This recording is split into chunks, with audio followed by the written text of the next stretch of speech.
Congratulations on the film. Oh my God, it was so literally mind blowing.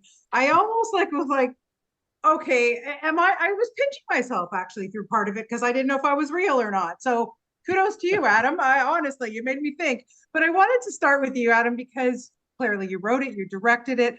Where did the idea come from? Like, what was kind of gestating in there to go, I got to write this movie?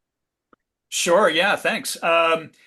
So I wrote this, I came up with the idea of it sort of late or 2019 through 2020 and I think my first draft was 2019 and it was around this time where frankly I was really fed up. I was fed up with my perception of how we were treating each other in the world at the time and what I saw or what I felt were very disturbing trends in how things how people related to people, what was happening politically in the world. There were all of, just stuff that made me really question this phrase of, people wondering if we were living in the worst timeline. That was a Yeah. phrase that kept getting used back in those days and continues to have been. And so in my head, it's like, well, that's interesting. What if we are living in the worst timeline, and what if there's intent behind that, and what if it's by its very nature flawed because Mm.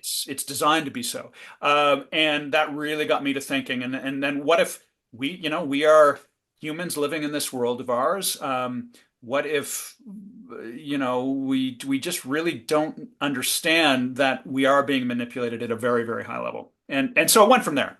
Yeah. Okay, cool. And then, Kara, I want to ask you because, you are the sci-fi queen, no question. What was it about this one that you thought she's really interesting? Like, she's so, like in the beginning when we meet her too, she's just so bold, like walks into the bookstore and I'm like, Yeah, hey, I loved her. I thought she was great, but we don't know what's going on there. For you, this must have been a fun one, I think. that's bang on, and thank you so much. Excuse me. Well, when I read it, first of all, the action sequences made my heart race. So Yeah. that I was like, sign me up for that, please. Yes. And then the world was so tight. I feel like, you it's tough to write a thing, and it's tough to write a thing where you're jumping realities and Yeah. to have that be so tightly constructed and the rules of the world are really clear. I loved that there was so much integrity to the script, and so much intelligence. And then yeah, Ash is just a different character than I've had the chance to play. Yeah. Have No that sort major of tattoos either. No, I know. And like the eyeliner, I was like, this is so dreamy to like just like wipe it off at the end of the day. And not have to like chisel away. Yeah. Yeah, no, it was cool. It was really cool. It was, I thought it was a really cool script. And my husband is an actor as well. And actually he worked with Adam um years and years ago on one of Adam's short films. So he had Yeah. nothing but nice things to say as well. So I was like, let's do this thing. Let's do it. Can't go wrong. Okay, and now Peter, you. All right, listen, Joe. I kind of feel for Joe, right? Because and Yeah. first off, I want to just say right off the bat here, everybody needs a Mel. Like if I had a Mel assistant in my home, I'd be like, I'm done. This is great. But she doesn't do laundry, I don't think, does she? No, but I'd say the system's pretty automated. Like it's probably pretty close. Can't fold itself, but it's getting everything else. But here's a guy who gets thrown into this insane world and then finds out like that he has the strength and doing these action scenes that he didn't know he could do. For you, this is different for you too, from other things that we've seen. So that had to have been a huge draw for you. That's exactly it. And that was just so exciting. Just like Cara, like reading the action sequences, I was like, oh, that's so much fun. That'll be so much fun. So it was so great getting to do those and getting to play the transition of someone who isn't necessarily prepared for being able to do these things, who's kind of surprised by his burgeoning abilities, was like super, super fun to play. Yeah, and then okay, so sorry, I'm just going in circle here, so I don't Yeah. go away. So, Adam, what was it about these two? Why did you want these two? Because I thought they worked so well together. I loved it. Oh, me too. I mean, so thankful for how this all worked out. Um, what can I say? We were very. I feel so lucky. We basically. I offered to both Peter and Cara the role. I just thought they were both terrific. I thought Peter really conveyed in so much of his work. There was an earnestness that I just loved, and that I thought. And then when we spoke after Peter had the chance to read the script, I think philosophically we had a wild conversation about all of this stuff, and I felt like it's like, oh, okay, yeah, let's play with this. It just felt like a great fit. With Cara, the same. I had seen Cara. I might have seen you in some other stuff, Cara, but really The Expanse is what always sticks out. I mean, you're so great in it, and I loved you in it. I loved your, Yeah, I think I used the word ferocity at one point. It's like it just, it that really works. appealed to me. Yeah. The way that Kara moved through a scene, moved through a room, and the way she just commanded. She had such a presence, and so was always my first choice for the role. And we were just we sent the script to Kara's agent, and thankfully she liked it, and here we are. I'm just it worked out really well from my perspective. Yeah. Okay. So it maybe, like I said off the top, really made me think a lot about stuff. Aside from like visual effects in this, Adam, are spectacular. I mean, Oh, thank you. honest to God, really. I mean, this is your background, but really, really top notch. But Kara, I want to ask you first, AI, is that something that scares you, or do you think we need to start embracing it? Oh God. I don't know. I don't know if I'm qualified to answer that. I feel um like it's inevitable, right? Yeah. Like moving forward with it is inevitable. So I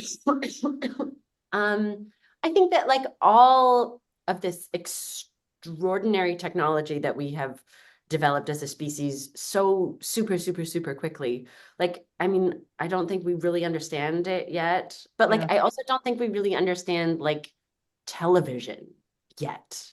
You know what I mean? Like, I don't Yeah. think we really understand cars yet. Like, all of these things are so new to us as a species. Like, we haven't really dealt with the ramifications of even how like cars have impacted our society and what that means as far as how isolated we've become. So I feel like this is just like an added to the pile, like whatever will deal or not. I Yeah. mean, I'll be long dead by the time it's, I think, a problem. So Yeah, I hear you. I know. Unfortunately, I mean, fortunately, I have kids, so they're gonna have to, yeah, deal with it. But Peter, yeah, how I about always say you? that. I Yeah, always I say mean, that. I'm like, you it's know what I fine, you mean? guys. It is scary. It is scary. It's like from everything from writing essays or what kids have at their fingertips these days. Like, I thank God that I didn't have that temptation, Yes. you It's know? it's No, it's it's whole going it other just goes thing. further to degrade our ability to be critical thinkers, and it scares the pants off me. I know it wasn't my question, but I'll just No, interject no, that no. and let I Peter was speak to going it. please, please, everybody, please just join in. Go ahead. Yeah, no, I think just that I worry a lot about it. I worry from the perspective of being a creative in this field and seeing what's happening.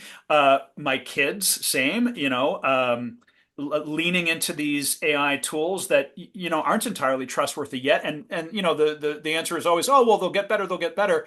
But they'll get better at what? At sort of completely replacing our ability to output as a species from a creative perspective, from a technical perspective.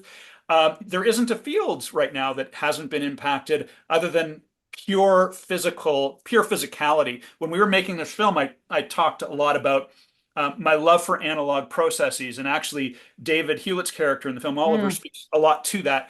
yeah. And the tactile nature of things around us. I mean, I'm like, you can pry my pen and paper out of my cold dead hands. I need to be able to leave a mark that isn't ephemeral and digital all the time. And it, Hello. All my interview questions are always on paper, and Yes. I never ever use my phone for anything. Like pads and pads filled with interview questions. That's how I do it. Like, yeah. yeah. And like I think from a neural perspective, I think, and I've read books about this, it actually it does we make that physical connection with the words that we're writing on a piece of paper in a different way than what we're typing on a screen. And I have fear, but I try to go through my day. And so I didn't mean to run over you, Peter. I think you were about to answer that. So No, not at all. I mean, my answer, I thought we might get this question, so put this into ChatGPT and it came out, which I think is actually really fun. No, AI scares the shit out of me. And what scares me about it is not what we think immediately, that it's going to affect our jobs, which it probably will, but there'll be new jobs we haven't imagined what they are yet. Yeah. I think we're as a society focused on and scared by the short-term things. But for me, the biggest fear is that it will degrade our ability to connect to each other, person to person. That already, I think social media came with the promise of connecting people, and you were able to reunite with your best friend from high school and your long lost cousin. But what we're seeing is on a micro scale, that's true. On a macro scale, it's actually driving huge wedges into society and degrading our connectedness. And I worry AI will be sort of an exponential experiment in that. Yeah, it's scary. Okay, just to wrap it up really quickly. Bummer. Sorry. No, because I have about a minute left. Aside sorry. from you two, I think that this being such a great Canadian cast and lots of all Canadian, but seeing Aaron Abrams in this role as such an asshole, oh my God. Did you guys love going toe to toe with him, Peter? It is the best. The best. Yeah. Such an asshole in real life, though. It's crazy. Yeah, I know. Well, it wasn't, kind of method acting, I guess, right? Yeah. But anyway, you guys were terrific in it. Adam's kudos, like I said, kudos to you. The effects were mind blowing, and it was really great. And thank you so much for your time today. I really appreciate it. Thank you so much. Wonderful. Thank you, Bonnie. Great chatting with you. Yeah, you too. Good to see you all. Thank you. Bye-bye. Bye.